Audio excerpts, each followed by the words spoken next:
दर्शकों, आपको हमारा चैनल पसंद आता है तो सब्सक्राइब करें, लाइक करें, शेयर करें, कमेंट जरूर करें।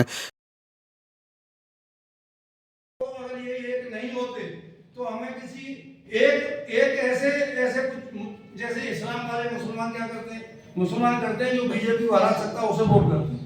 हमारा भी यही उद्देश्य करना पड़ेगा कि जो इस पार्टी को सत्ता से बेदखल कर सके उस पार्टी को वोट देना है। अगर हम इस तरह से नहीं सोचते तो हम भटकते रहेंगे और हमारा कुछ बनने बिगड़ने वाला नहीं है और हमारी स्थिति इससे भी बद से बदतर होती जाएगी। तो मैं ज्यादा समय न लेते हुए सबसे जय भीम नमो। बहुत बहुत धन्यवाद सिंह साहब। देखिए, राजनीति में जो निर्णय है बहुत तो महत्वपूर्ण रखते हैं, चाहे समाज का निर्णय हो, राजनीतिक निर्णय हो। कुछ तो निर्णय तात्कालिक होते हैं, उस समय की जो परिस्थितियां होती हैं उसको ध्यान में रख के लिए जाते हैं, और कुछ निर्णय जो है स्थायी रूप में होते हैं जो भविष्य की राजनीति को ध्यान में रख के लिए जाते हैं। अभी जो पिछले लोकसभा चुनाव में तो बहुजन समाज का वोट इंडिया गठबंधन की तरफ जो शिफ्ट हुआ, वो समाज का मैं समझता हूँ कि तात्कालिक कारण था। उन्हें डर था कि यदि भारतीय जनता पार्टी 400+ सीट लेके आ गई तो संविधान परिवर्तित कर देंगे। तो बुद्धिजीवियों ने पूरे देश में एक मूवमेंट सा चलाया और इंडिया गठबंधन के लिए वोट करने की एक तरह से अपील की। ये तात्कालिक जो है हमारा उद्देश्य था या रणनीति थी, परंतु इससे भला नहीं हो सकता।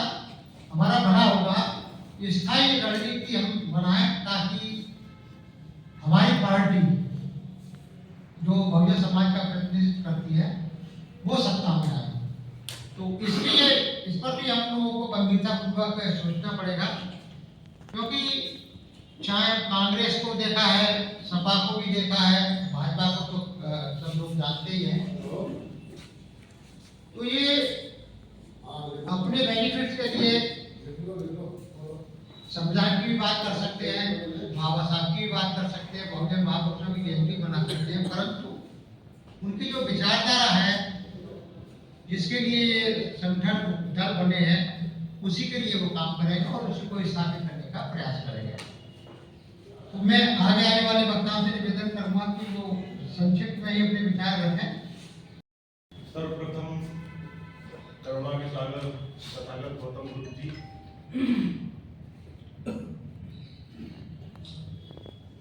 शिक्षा के जनक ज्योतिबा फूले जी, आरक्षण के जनक छत्रपति साहू जी महाराज, भारत देश को संविधान देने वाले परम पूज्य बाबा साहब डॉक्टर भीमराव अम्बेडकर जी और बहुजन समाज में जन्मे तमाम संतों महापुरुषों को श्रद्धा सुमन अर्पित करते हुए और सम्मानित मंच पर बैठे सभी सीनियर साथी और आप सभी से हृदय से जय भीम और नई साल की शुभकामनाएं देता हूं।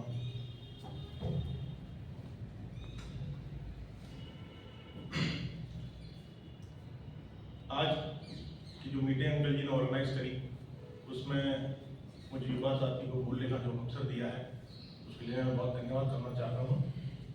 और जो टॉपिक अंकल जी ने रखा है या आप सभी लोगों ने रखा है, बहुत इंपॉर्टेंट टॉपिक है हमारे लिए कि बहुजन समाज की जो राजनीति का है भविष्य क्या होना चाहिए, तो भविष्य है क्या।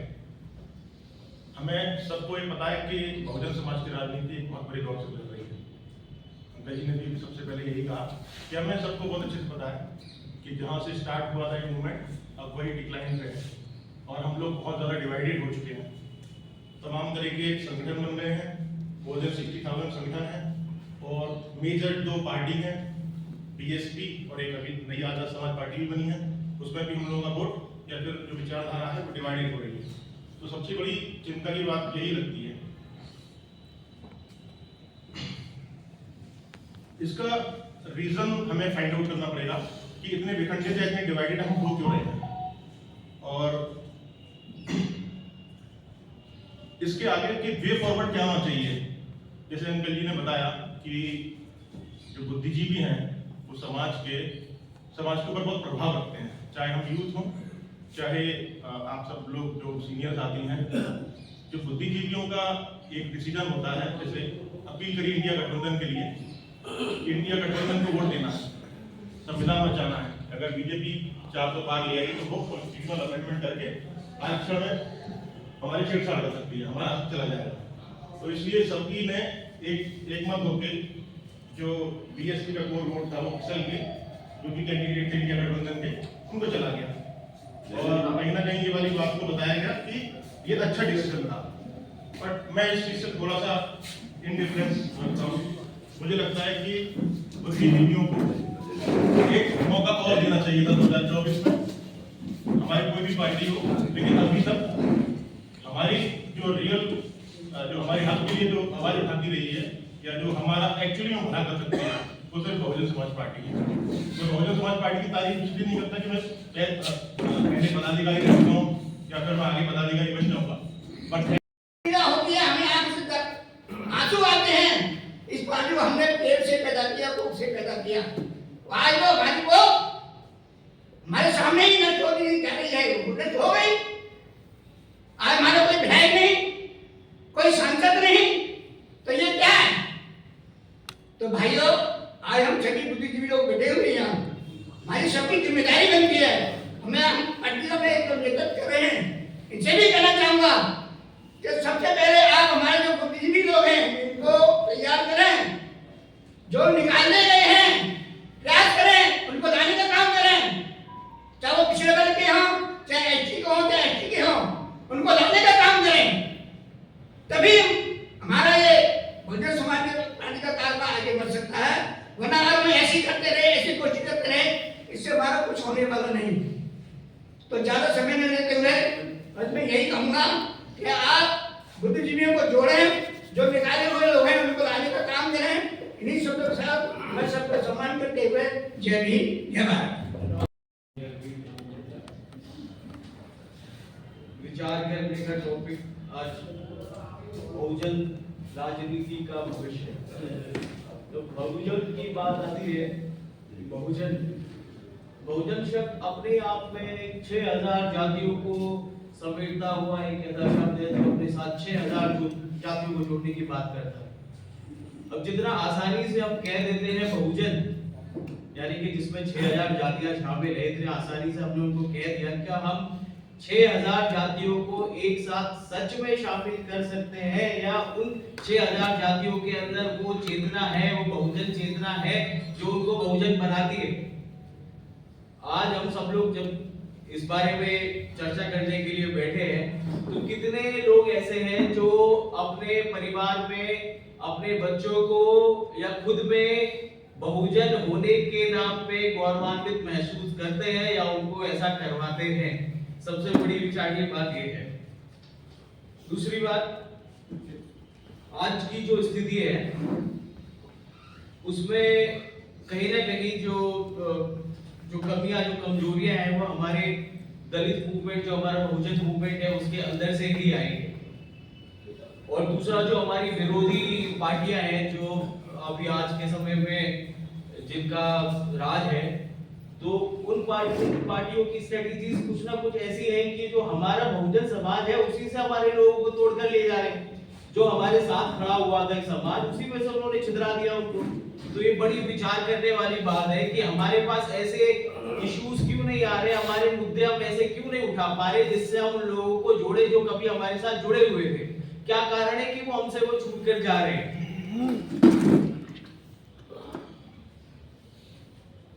अच्छा, अब जो हमारी विरोधी पार्टियों के पास में सबसे बड़े जो एक समय के जब वो बिल्कुल भी किसी लायक नहीं थे, उनके पास भी ज्यादा कोई लीडर्स नहीं थे, पार्लियामेंट में उनके कोई लोग नहीं पहुंच पा रहे थे। फॉर एग्जांपल बीजेपी पार्टी, आज उन्होंने खुद को एक दोबारा से स्थापित किया है।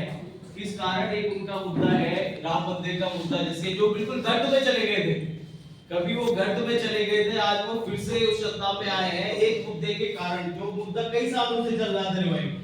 क्या हमारे पास कोई ऐसा एक भी मुद्दा नहीं आ सकता जिससे कि हम वो रिवाइव हो सके, अपने आप को फिर से पुनर्स्थापित कर सके? और जबकि बहुजनों की ही सबसे ज्यादा जरूरतें हैं। जो राजनीतिक लाभ अगर किसी को मिलता है राजनीति के डेमोक्रेसी से, तो वो सबसे ज्यादा बहुजन ही है। सबसे ज्यादा फायदा अगर किसी को राजनीति से हो सकता है तो बहुजनों को हो सकता है। सबसे ज्यादा मुद्दे बहुजनों के ही है।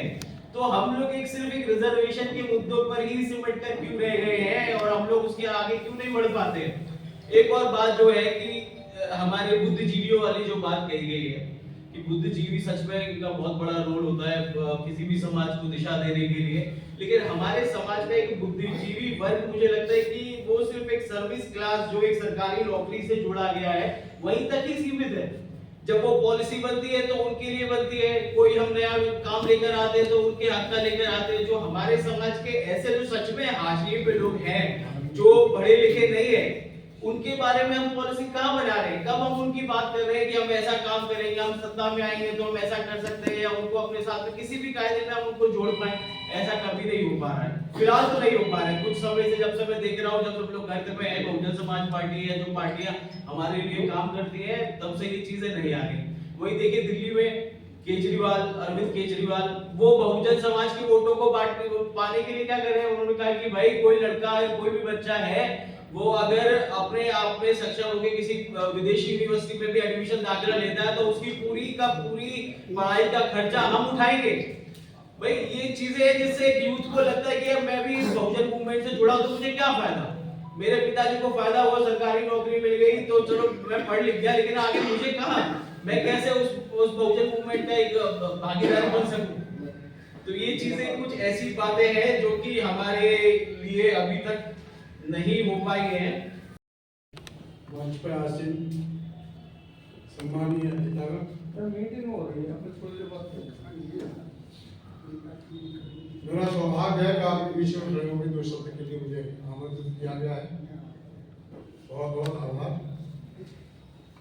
अभी सभी लोग अपने बहुजन समाज की राजनीति के बारे में चर्चाएं कर रहे हैं, करते रहे हैं।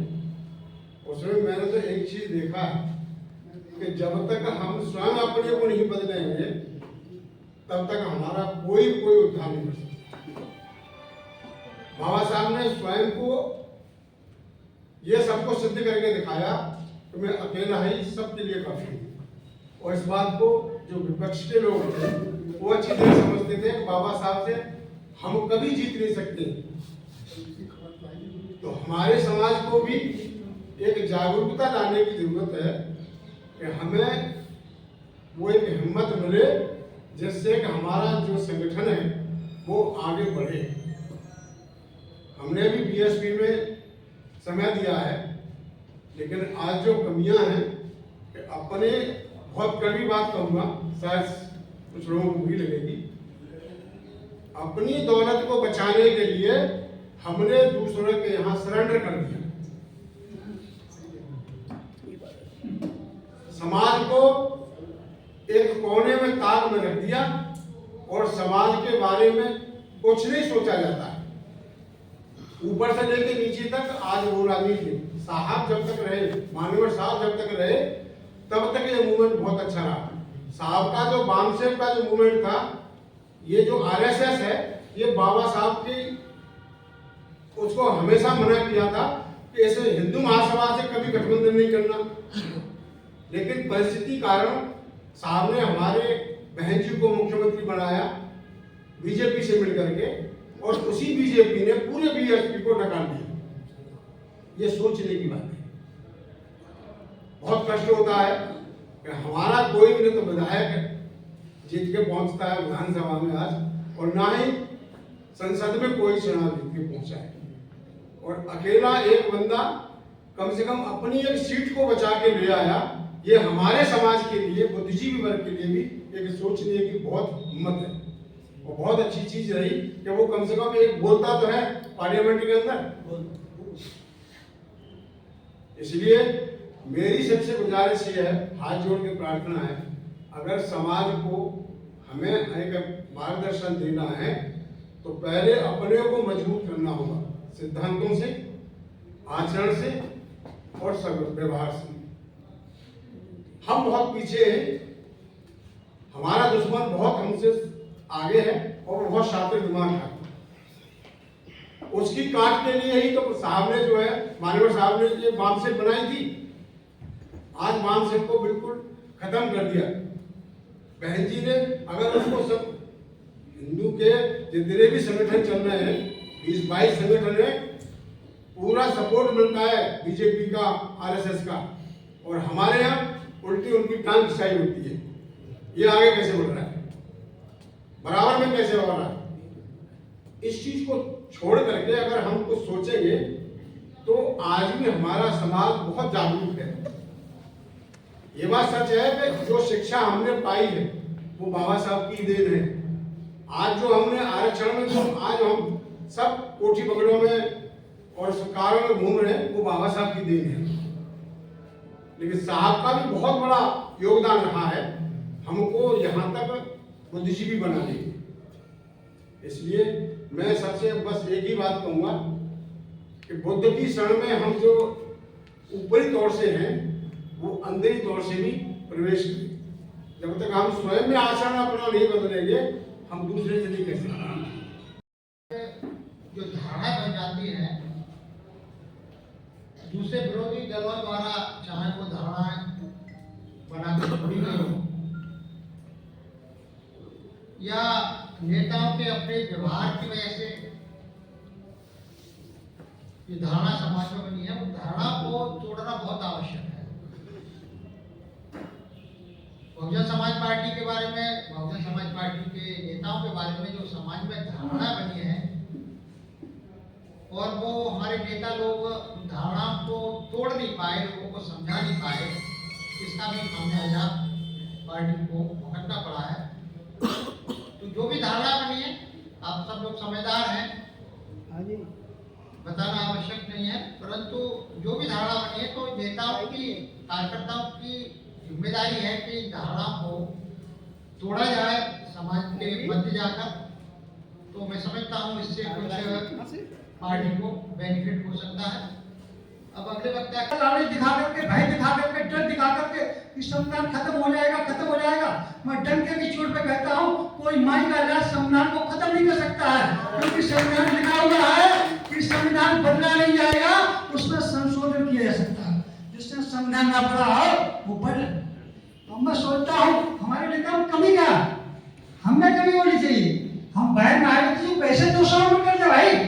हम ये सोचते हैं जितने सलाहकार बहन जी के हैं ये गलत है, बहन जी गलत नहीं, ये सलाहकार गलत है। वो बहन जी को सही तस्वीर से वहाँ अपडेट कराते ही नहीं है और हाँ बहन जी, हाँ बहन जी, हाँ बहन जी उसी में लगे रहते हैं। और मैं एक बात और बताना चाहता हूँ, आप लोग ये बताइए ये बीजेपी कितना बड़ा दल है और कितने 20-22 दलों के साथ मिलकर चुनाव लड़ रही है।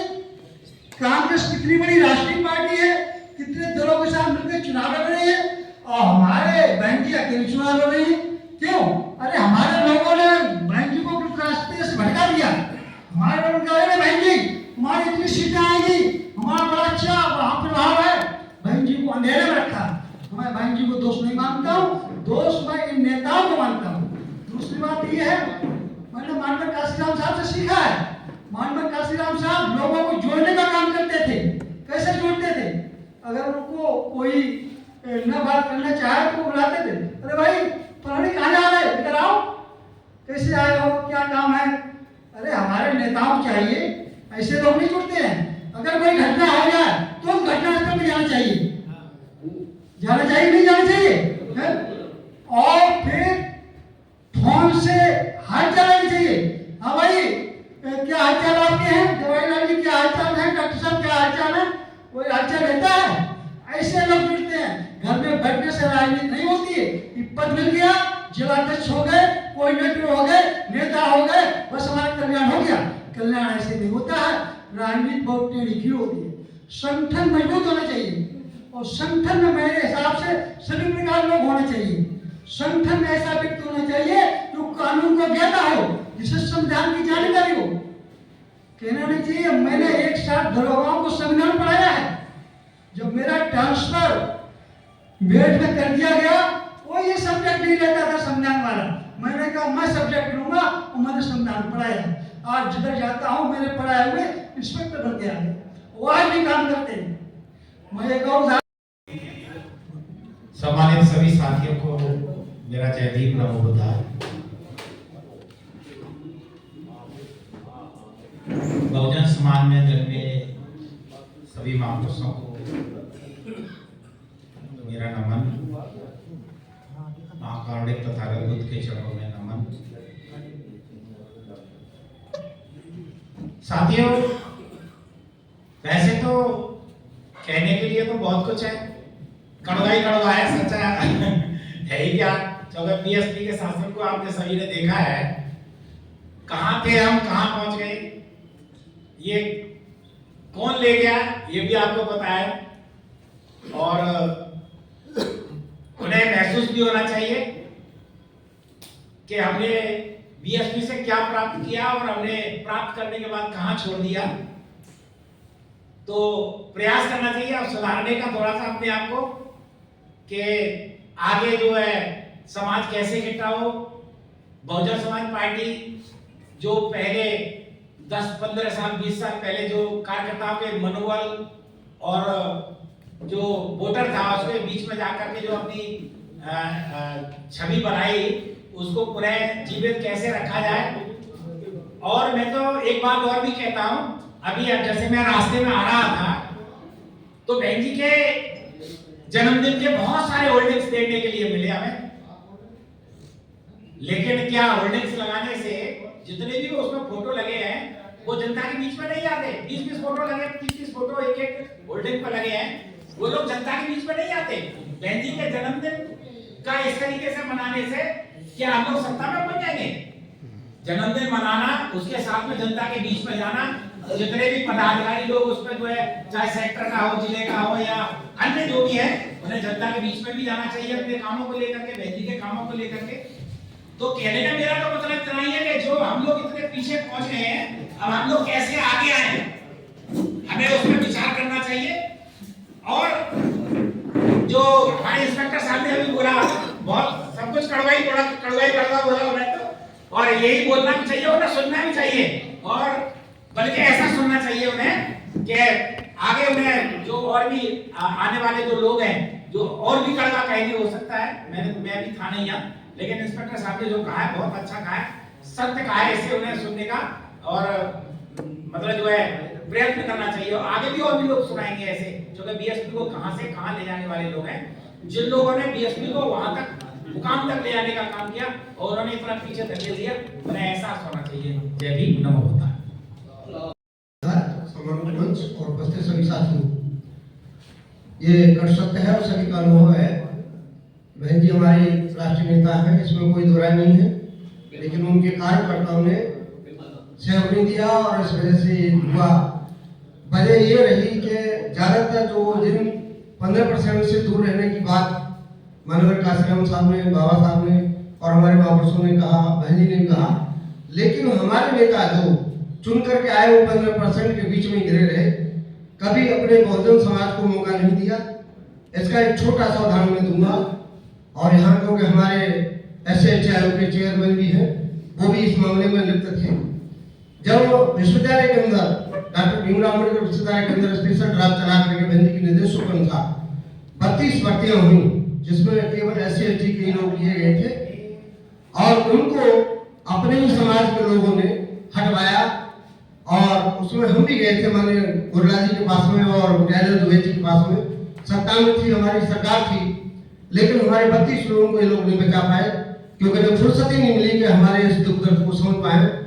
उसमें एक आदमी हमारे आ गए का, जो कि जैसे टाइगर, चीते, शेर, भालू, बंदर बोलते हैं, वो उस आदमी ने बीड़ा उठाया, 15 लाख रुपए लेकर के वाइस चांसलर से हाईकोर्ट तक भी गया। तो मैंने उस बंदे से कहा, भाई देखो ये मामला यहीं तक समाप्त कर दो, अपने ही लोग हैं, ये आएंगे, समाज को दिशा देंगे, आपसे नहीं मिले कोई बात नहीं, अपना आगे का सुधार करेंगे। तो वो व्यक्ति नहीं रुका, एट लास्ट उन स्पेशल ड्राइव की भर्तियों को खत्म कर दिया। न हमारे SC/ST के चेयरमैन उसमें कुछ कर पाए, उन्होंने एक लिस्ट तो थमा दी BC को कि हमारे इन 4 लोगों को रख लो।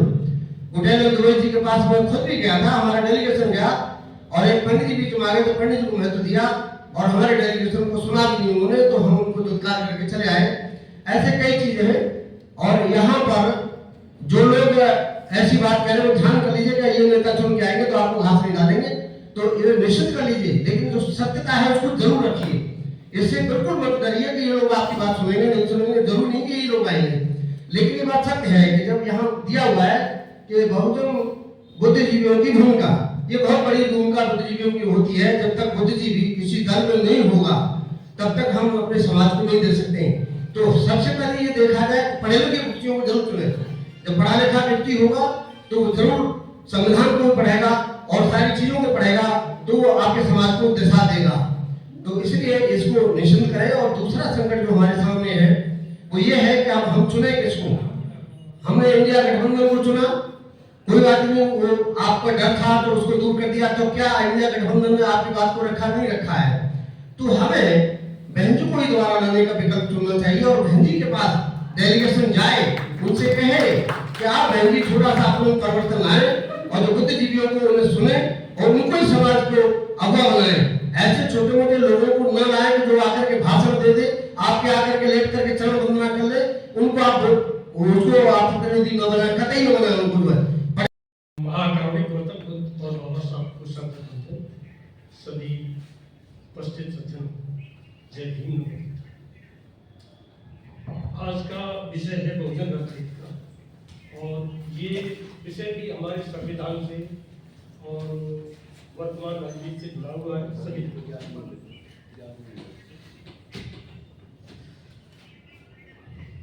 एक कंफ्यूजन है कि किसके साथ।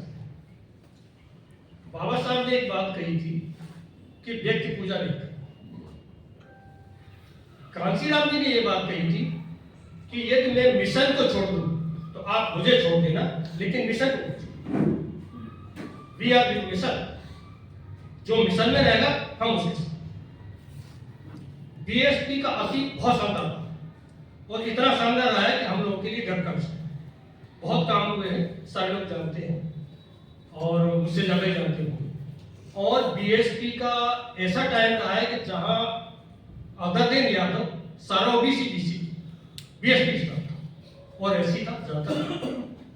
उसी की वजह से 4 बार सत्ता में रहे, स्पष्ट भी रहे। वर्तमान क्या है? वर्तमान में शून्य हो चुका है, लेकिन ये वापसी हो सकती है, खत्म नहीं हुआ है, एक झटका है। और यदि सेंट्रल लीडरशिप मैदान में आ जाए तो ये विद इन 6 मंथ हम वहीं पहुंच सकते हैं चाहते। ये मेरा ठीक है। टुटर से राजनीति नहीं होती और घर में बैठने की राजनीति नहीं होती। आपको जो है अपने दुश्मन को सीधा सीधा टारगेट करना, और वो नहीं, बस इतनी सी बात है। वही हम लोग हैं, वही वोटर हैं, वही सब कुछ है, और इसकी वापसी हो सकती है। दूसरी बात मैं कहना चाहूंगा चंद्रशेखर के बारे में। जो काम बीएसपी पहले करती थी, कहीं भी घटना होती थी, किसी के साथ अत्याचार होता था, पूरी टीम पहुंचती थी, हमारे सेंट्रल लीडर पहुंचते थे। आज कहां है? और सारे लोग सोशल मीडिया पर इतना अत्याचार होता है जितना पहले कभी नहीं, नेवर। किसी को कुर्सी पर बैठने में मारा जा रहा है, किसी को बहुत छोटी छोटी, सबको पता है। और ओबीसी एससी एसटी का साथ तो वही है, बिल्कुल मनुस्मृति का शासन आ चुका है। एक तो कहने की जरूरत, चंद्रशेखर आजाद आज वहां पहुंच रहा है।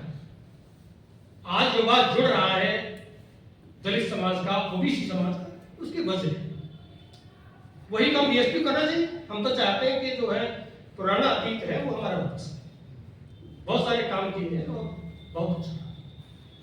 तो कहने का मतलब है मैं समय के साथ फैसले लेने चाहिए। संविधान खतरे में, और संविधान को देखिए, बाबा साहब ने एक बात कही थी कि संविधान तब अच्छा है जब ये अच्छे हाथ। आज संविधान अच्छे हाथों में नहीं है। आज संविधान को माथा टेका जा रहा है, लेकिन संविधान का पालन ये खत्म तो हो गया। और कैसे खत्म हो? संविधान के अंदर प्रावधान है कि आप संविधान को में संशोधन कर सकते हैं, नियम बना सकते हैं।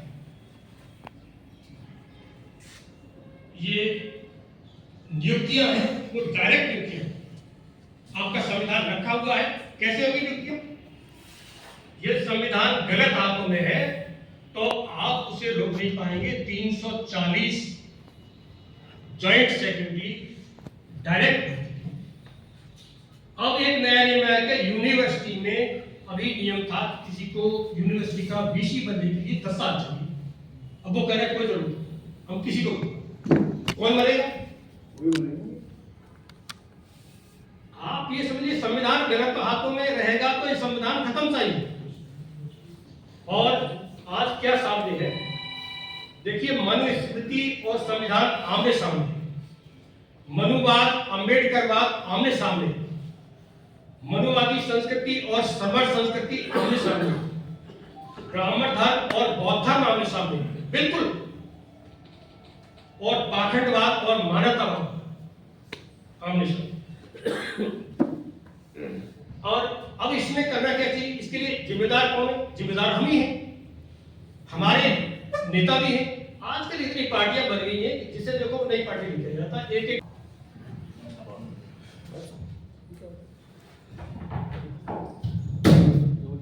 सभी लोगों को जय भीम, नमो बुद्धाय, जय संविधान। आज जो बात चल रही है कि बहुजन राजनीति का भविष्य, बहुजन राजनीति का भविष्य बहुत सोना है, डायमंड है, और आने वाला समय हम लोगों का है, ठीक है। और दूसरा, आज जिस प्रकार जो हम लोग सोच रहे हैं, जो ज़्यादातर बहुजन समाज पार्टी को ही आप लोग बार बार इंगित कर रहे हो, तो मैं ये कह रहा हूँ कि बहुजन समाज पार्टी और आज़ाद समाज पार्टी ये दोनों हमारी है, और हमारी जब तक है, जब तक ये हमारे संविधान के हिसाब से चलेंगी। चाहे बहन जी ने कुछ भी किया हो, अगर वो पुराने समय में उन्होंने अच्छा किया, ठीक है, हम लोगों ने सपोर्ट किया, वोट भी दिया, और अगर वर्तमान में अगर अच्छा नहीं करेंगे, दोनों को कह रहा हूँ मैं, दोनों पार्टियों को, एक को नहीं कर रहा हूँ। और सबसे पहले मैं गुरुलाल सर से आज मैं कुछ बातें कर दूंगा कि अगर आपको आगरा में बहुजन समाज पार्टी स्थापित करनी है तो पहले नंबर जो हमारे जो SC वर्ग के लोग हैं उनकी समस्याएं आपको जाननी पड़ेगी, उनके पास जाना पड़ेगा। और समस्या मैं बताऊँ, आगरा में जो SC में खासकर हमारे लोग हैं, उन लोगों की बस्तियां खाली की जा रही हैं। किस प्रकार से कि जो पूंजीपति लोग हैं उन बस्तियों को खरीद रहे हैं और उसको मॉल बनाया जा रहा है। और आप कहते हो कि हमारा सांसद क्यों नहीं जीतता आगरा में? जीते जहाँ बस्ती में 100 लोग रहते थे उस समय, अब उस बस्ती को खरीद कर जो जनरल क्लास के लोगों ने वहाँ पे फ्लैट बना दिए। 100 लोग तो आपने को बेच के चले गए और वहाँ पे बन गए फ्लैट, और वहाँ पे मॉल भी बन गए, जबकि हमारा संविधान कहता है कि आवासीय क्षेत्र में किसी प्रकार का व्यवसायिक भवन नहीं बनेगा। ये बाबा साहब ने लिखा है ना, तो बाबा साहब की बात भी माननी पड़ेगी। अगर आप 2-3 चीज़ों पर अगर काम कर लिया आपने, तो आपकी पार्टी आ सकती है। दोनों को कह रहा हूँ मैं, आज़ाद समाज पार्टी और क्या नाम है आपकी बहुजन समाज पार्टी, एक को नहीं कह रहा हूँ। हाँ, क्योंकि मेरी पार्टी कोई नहीं है, मेरी अब संविधान है, संविधान के साथ जो चलेगा वो मेरी पार्टी। और दूसरा, नहीं मैं दोनों को बोलूँगा, दोनों काम कर रही है, ऐसी बात नहीं है, दोनों काम कर रही है। मैं दूसरा एक विप्लव जो जैसे हमारे बाबा साहब का जो मिशन था कि शिक्षा को आगे बढ़ाना, और जो वर्तमान सरकार के द्वारा जो शिक्षा के जो स्थल है उनको बंद किया जा रहा है।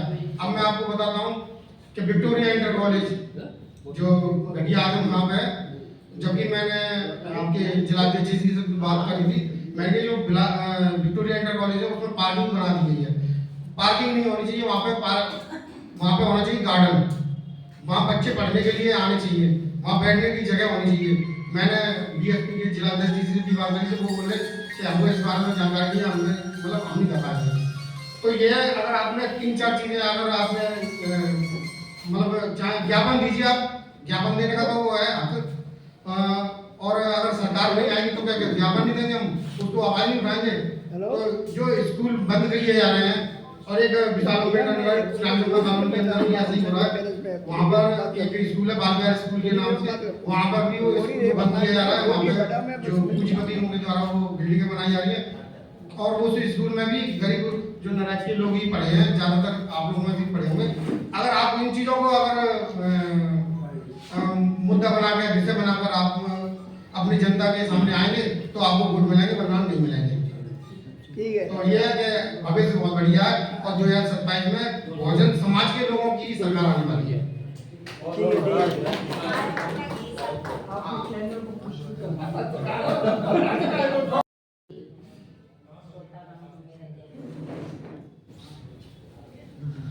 सारा कुछ तो कह ही दिया, अब कहने को बचा ही गया जो मैं कहूँ। पहली बात तो हमें ये दुख है कि बाबा साहब ने जो किया उनके नाते अब कहाँ सो रहे हैं, किसी को ध्यान है? नहीं निकल के आए और ना ही आ रहे हैं, कोई बात नहीं। अब दूसरी बात ये है कि हम जब तक 5 किलो गेहूं नहीं छोड़ेंगे तब तक हमारा कल्याण नहीं होगा, और हम लालच में और एक थैली शराब वाली। तो ये सारी बातों से हम दुखी, हमारे आस पड़ोस में यही हो रहा है। रही बात ये मनोबल गिराना, बहुत बुरी बात है। अब भाई साहब ने हमें बहुत कम टाइम दिया है, चलो तो आगे हम एक शेर पढ़ेंगे कि पानी से नहाते हैं, पानी से नहाते हैं, वो लिबास बदलते हैं, और पसीने से नहाते हैं, वो इतिहास बदलते हैं। इतिहास बदलते हैं। तो हमें पसीना आना है और घर की जो है हीटर छोड़ना है। और भाई हम तो यही कहते हैं जहाँ भी जाते हैं कि जब तक मरोगे नहीं, मरने को तैयार नहीं होगे भैया, कुछ नहीं होना। कि संविधान संविधान संविधान रटने से कुछ नहीं होगा भैया। बलि चढ़ाओ, तैयार हो जाओ, कफन बांध के जाओ कि हम जा रहे हैं, लौट के आए तो ये हमारे ऊपर पड़ जाएगा, जैसे हम ये बांध के आए। तो देखिए जिन लोगों को जो 130 बैठे हुए हैं ना, 140 से 30 हैं, वो हिसाब है कि हिस्ट्री ज्योग्राफी बड़ी बेवफा और शाम को रटी सुबह को सफा। तो हम उसमें कमजोर हैं, ज्यादा हमें ज्ञान नहीं है। चलिए वो जो बैठे हैं तो उन्हें क्या पता, जैसे सूरज को क्या पता चांद क्या होता है, सूरज को क्या पता चांद क्या होता है, और जमीन को क्या पता आसमां क्या होता है। जो जिंदगी भर भगवान के नाम पर भीख मांगते रहे, जो जिंदगी भर भगवान के नाम पर भीख मांगते रहे, उसे क्या पता भारतीय संविधान क्या होता है, भारतीय संविधान क्या होता है। 4 पंक्तियां और पढ़ूंगी मैं। मत बेबस होकर हाथ पसार, तेरी खाली झोली जाएगी। मांगने से नहीं मिलता, वही बात हम रटते रहते हैं कि छीनने से मिलता है। यूं ही बीच कैसे क्या होगा हमारा आगे चल के हमें पता है। यूं ही बीच दरिंदों में तेरी बोली बोली जाएगी, और बोली जा रही है, माँ बहनों की बोली नहीं बोली जा रही, क्या पता नहीं है आपको? हर दिन हम सुनते हैं और यहाँ तक देखते भी हैं। तो आइए, खुद ही तुमको लड़ना है ना कोई बचाने आएगा, खुद ही हमको लड़ना है, नहीं कोई बचाने आएगा।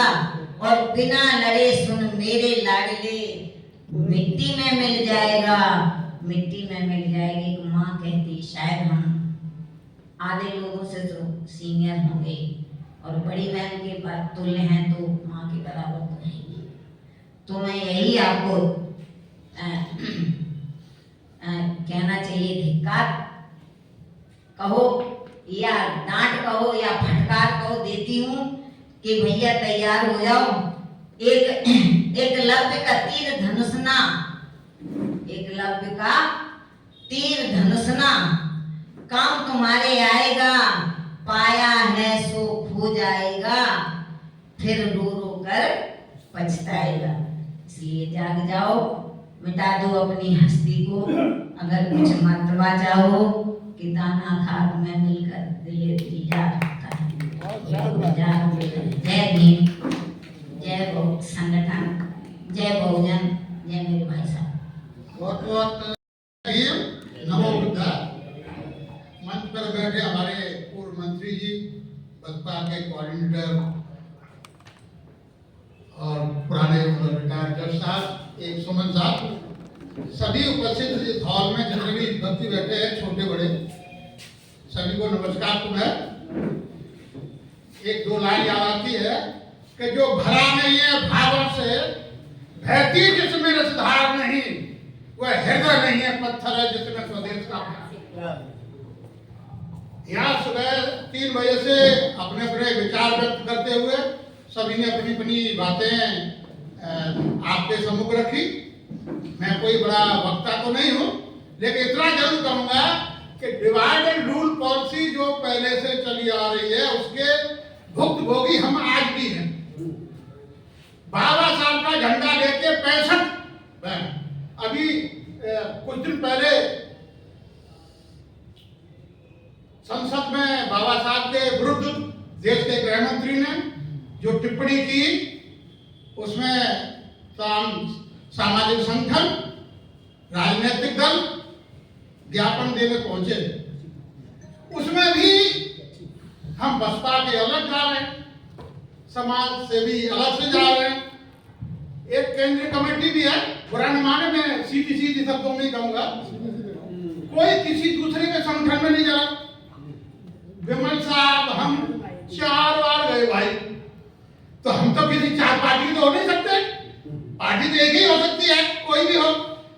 जब 4 बार हम जा रहे हैं तो अलग अलग पार्टी जो चुनाव बैठे, हम तो केंद्रीय कमेटी के कर्मचारी हैं, अधिकारी हैं, पदाधिकारी हैं, विमल साहब के साथ क्यों जाए?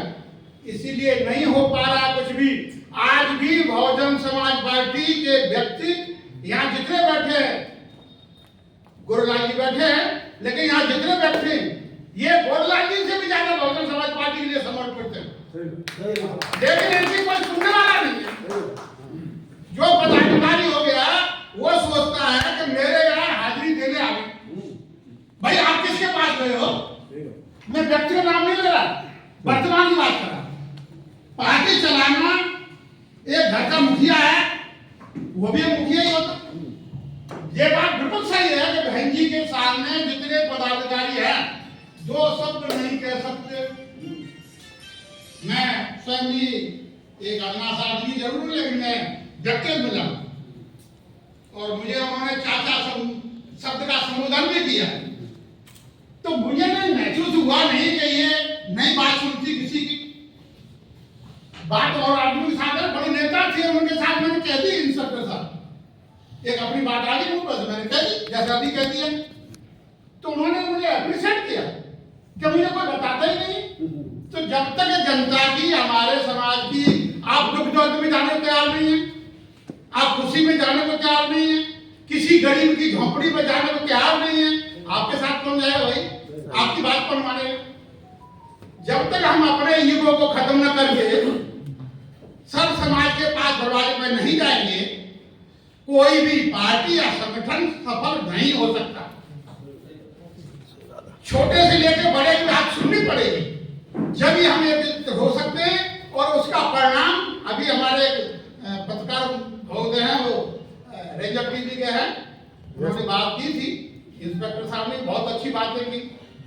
भाई आप अपने पदाधिकारी तो हम हो गए, लेकिन किसी की सुनेंगे? घर बैठे हुए नेतागिरी थोड़ी हो जाएगी। बहन जी ने लगाया कि आप वहां जाएंगे, मीटिंगों में देखे हैं, मीटिंग से कुछ नहीं हो रहा। विमल साहब ने इसमें यूथ हॉस्टल में 3 या 4 बैठक होगी। इससे पहले करीब 6 महीने से संघर्ष समिति की बैठक हो रही है। मैं मुश्किल कोई मीटिंग हुई थी, पूरी साल हो गए, तो कोई क्षेत्र ऐसा नहीं है कि मैं विमल साहब के साथ या मंत्री जी बैठे हैं या जज साहब बैठे के साथ ना गया हूं। लेकिन कोई 50, 60, 70 आदमी, भाई 50, 60, 70 आदमी से कोई काम तो होने वाला है नहीं।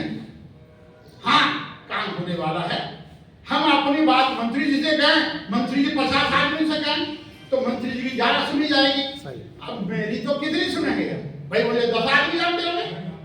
तो जब संगठन चलाने के लिए सबसे जरूरी है कि सबकी बात सुनी जाए, उनकी मातम खुशी में भी जाना है, उनकी खुशी में भी जाना है, और किसी को छोटा नहीं समझना है।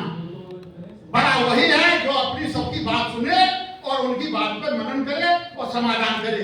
जय भीम, जय भारत।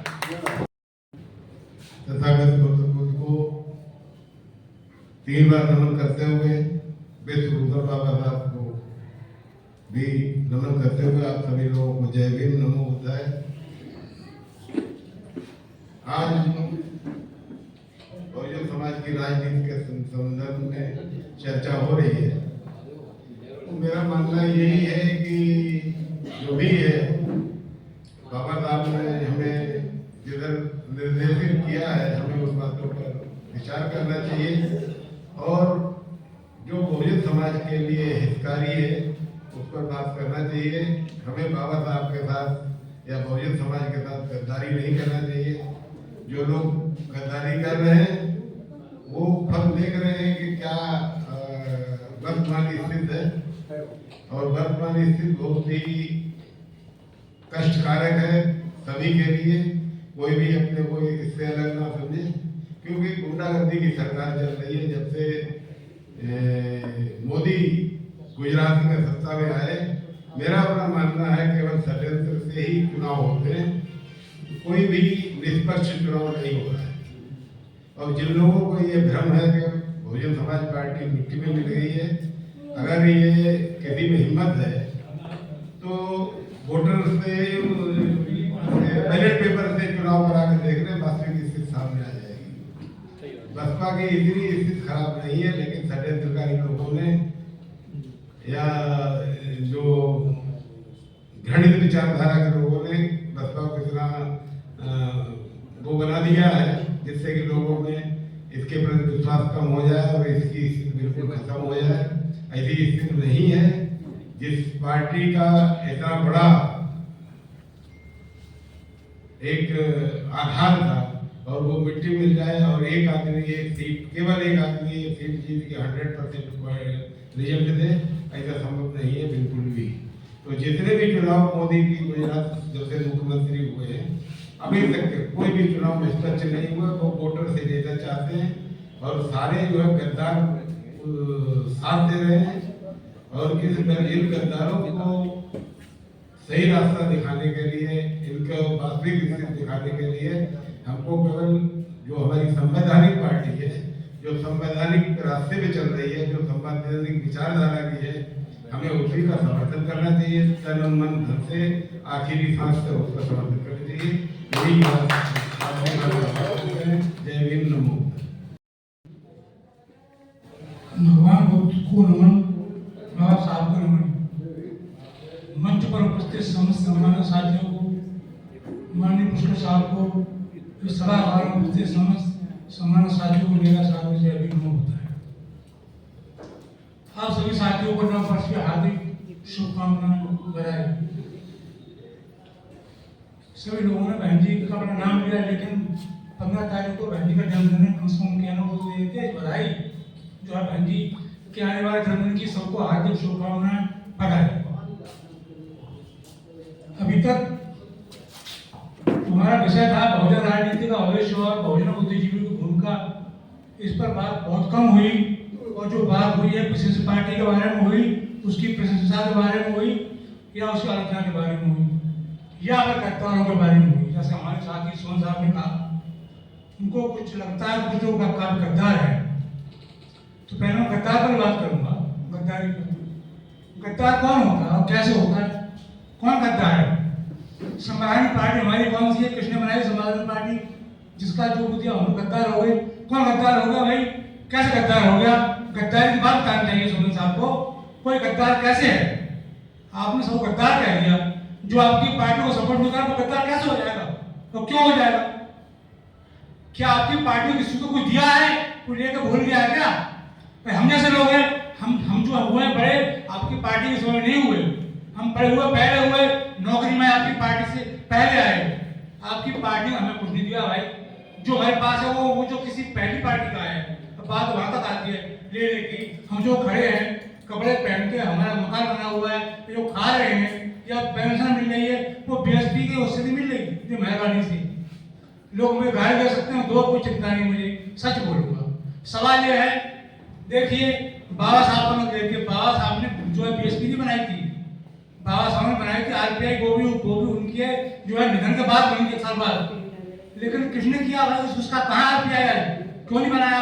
जो आप लोग आरपीआई के साथ क्यों नहीं है? अगर आप बाबा साहब भक्त हैं तो सवाल ये है, बीएसपी बनाई माननीय घनश्याम साहब ने, उन्होंने उसके पीछे बड़ा आंदोलन किया, बड़े आंदोलन किए उन्होंने, समझे। तमाम जो है दुष्पथ उतरे, सड़कों पर उतरे, साइकिलों से गए, लोगों को जोड़ा, बहुजन बनाया। बहुजन किसे कहते हैं? बहुजन कहाँ बहुजन आज है? बहुजन बात होती है बहुजन राजनीति की, कहाँ बहुजन राजनीति? बहुजन राजनीति में एससी था सारा, एसटी था सारा ओबीसी था, अल्पसंख्यक था। लेकिन यही सारा ओबीसी कहाँ गया? है इसमें क्या है? बहुजन पार्टी उसमें जो बहुजन राजनीति नहीं है। सबकी अलग अलग जो पार्टी बन की, जाति पार्टी, किसी जाति एक पार्टी है, किसी जाति दूसरी पार्टी। ओबीसी की तो कई पार्टियां बन गई जातियों की, और वो सब बीजेपी के साथ जुड़ गई। एक किसी का सांसद है, किसी के 2 एमएलए, किसी का 2 सांसद है, और उसमें जुड़ी हुई है साहब। वो सारी चलेगा बहुजन राजनीति। अब कौन है? अब बच्चे दलित, सिर्फ दलित हैं। दलितों में कौन? जाटा में, गैर जाटा दलित चलाएगा बीजेपी के साथ। जहाँ तक थोड़ा सा यहाँ पर है, या ओबीसी की छोटी जातियां जैसे बघेल वगैरह हैं, ऐसी कुछ जातियों में कुछ लोग, सारे लोग नहीं, कुछ लोग ही बीएसपी के साथ हैं। बाकी ओबीसी की सभी सामंतवादी पार्टियां बीजेपी के साथ हैं। अब ऐसा हश्र क्यों हुआ बीएसपी का? अब मैं बीएसपी का नाम की बात कर रहा हूँ, अभी तक कह रहा था मैं नहीं नाम नहीं लूंगा, लेकिन नाम ही लूंगा, बात करूंगा। बीएसपी का हश्र क्यों हुआ? बीएसपी का पतन क्यों हुआ? देखिए, सबसे बड़ी गलती माननीय घनश्याम हमारे जो है बड़े वो हैं, हमारे आदरणीय हैं, परम पूज्य, सब कुछ हैं।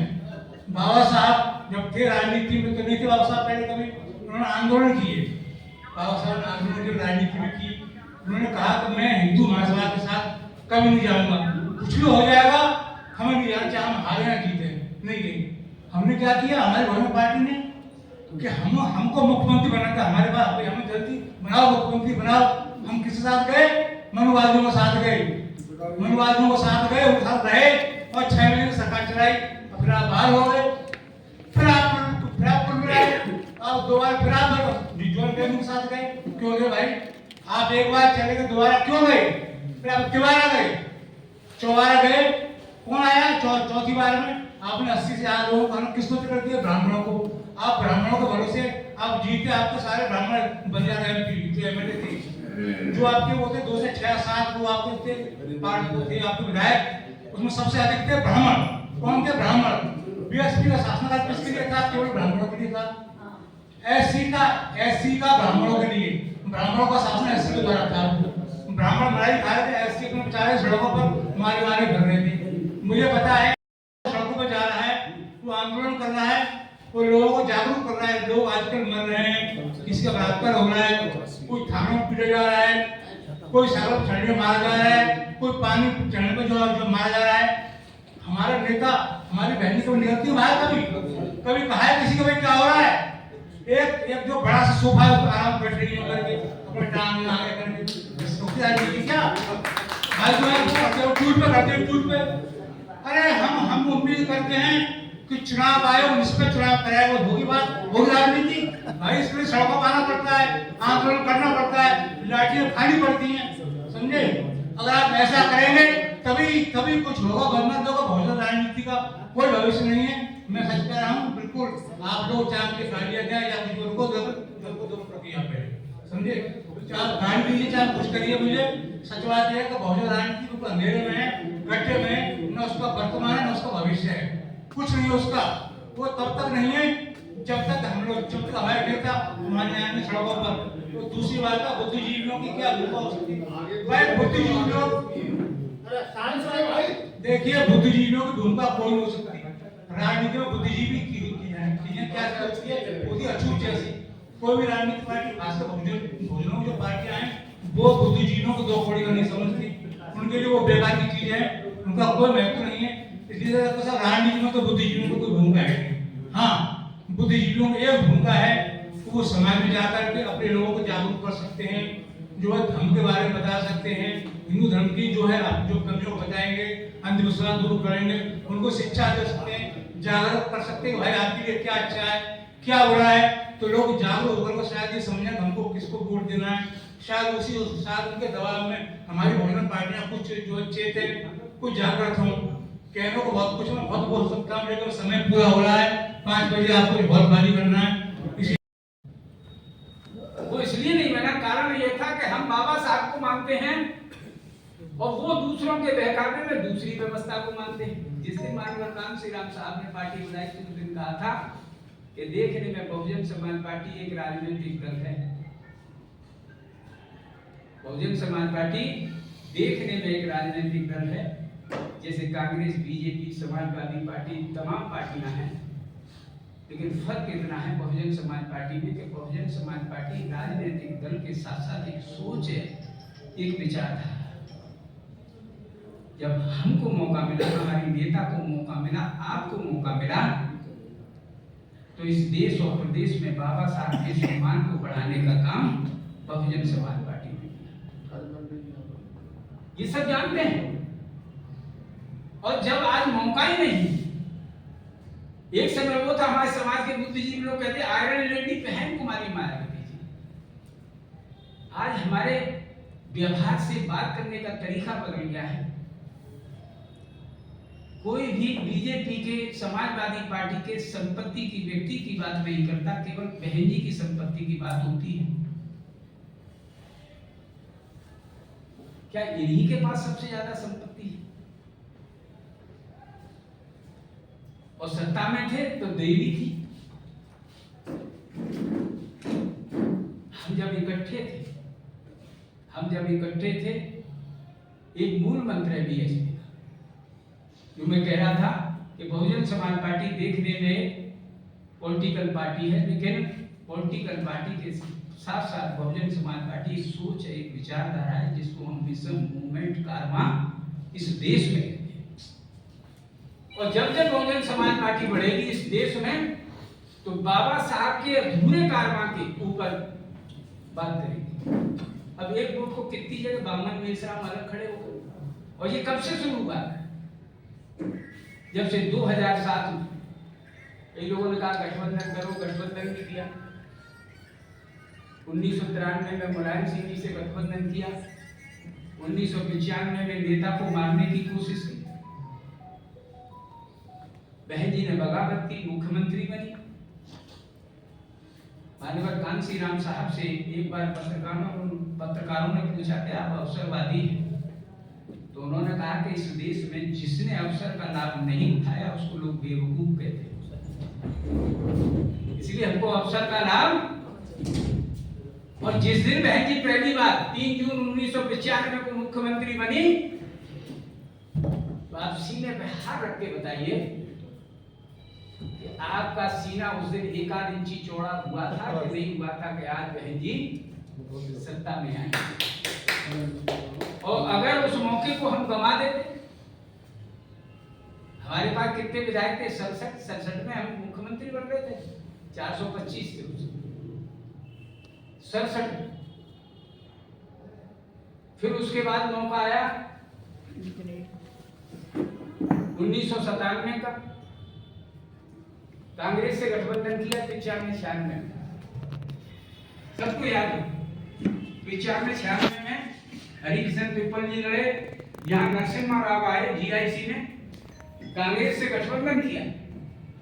कांग्रेस की 23 सीटें थी, उसकी 43 हो गई, हम 67 जीते। 63 विधानसभा बनी, बहन जी चुप बैठ गई, हमारे बगैर किसी की सरकार नहीं बन रही है।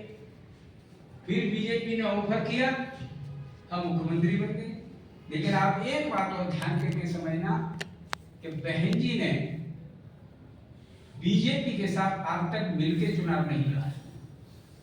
कोई सिद्ध नहीं कर सकता कि बीजेपी के साथ सत्ता के लिए जरूर गठबंधन हुआ है। अगर सत्ता की जरूरत इसलिए है कि हमारे लोगों को आगे बढ़ने का मौका कैसे मिलेगा, कैसे मालूम पड़ेगा कि हमारा मुख्यमंत्री भी हो सकता है। इनका मनोबल कैसे बढ़ेगा? 97 में जैसे ही बहन जी का 6 महीने का कार्यकाल पूरा हुआ और कल्याण सिंह जी का नंबर आया, बहन जी ने अपना समर्थन वापस ले लिया। ध्यान होगा, फिर पार्टी टूटी। पहले 95 में टूटी, फिर 97 में टूटी, फिर अपने 2002 अकेले लड़ा। अकेले बहन जी ने चुनाव लड़ा। हम लोग 99 विधायक जीते। फिर सरकार, फिर ऑफर आया बीजेपी का। किसी दूसरे का ऑफर नहीं आया, सपा का नहीं आया, क्योंकि सपा पहला पर, बीजेपी तीसरे नंबर पर थी। सपा और हमारी लड़ाई होती थी। उसने कभी हमको ऑफर नहीं दिया। फिर हमने सरकार बनाई और जब नंबर बीजेपी का आया, फिर हमने समर्थन वापिस 2003 में यही जो आज स्मारक मान्यवर कांशीराम साहब का बना है, जेल रोड, जेल थी अब, इस पर एक सभा हुई और बीजेपी के लोगों ने कहा कि 2004 में आप मिलकर लड़े तो हम आपको 5 साल का मुख्यमंत्री रखेंगे। बहन जी ने कहा कि बहुजन समाज पार्टी इस देश के दबे कुचले महापुरुष, दबे कुचले समाज को मानने वाले उन बहुजन महापुरुषों की विचारधारा को लेकर चल रही है। वो मनवादियों के साथ सत्ता की साझेदारी तो कर सकती है, लेकिन मिलकर चुनाव नहीं लड़ सकती। मैं एक ही बात कहना चाहता हूँ।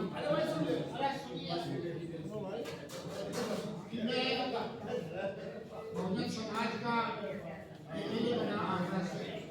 मैं ही बना हूँ, अभी मरा नहीं हूँ, अभी कोई दूसरा हुआ भी नहीं। कोई दूसरा नहीं हुआ है। मैं अपने जीवन में देखना चाहता हूँ कि दूसरा आदमी डीएसपी से एमएलए बन जाए। वो कैसे बने, ये हमको विचार करना है। हमारे पूरे राज्य ने सारी बात बताई, लेकिन ये भी बात बताना चाहिए कि हमको कैसे चलना है। अभी आप देखिए, एमपी का चुनाव हुआ था, आप विमल जी हैं, सबसे संविधान का काम हुआ, मैंने इनका साथ दिया। और जिस दिन पूजा हम मेरे घर पर आई, मैं कहा मेरी घरवाली थी, अगर करे आदमी हमको वोट दे दो, हम तो तुम्हें देंगे। मैं कहा ये दरोगा जी हैं, करमवीर सिंह हैं, वो और ये वो। दर्शकों, आज की न्यूज़ आपको पसंद आए तो लाइक करें, शेयर करें, कमेंट करें, सब्सक्राइब जरूर करें, जिससे कि हमारा चैनल आगे बढ़ सके और हम अपने देश और देशवासियों की सेवा कर सकें।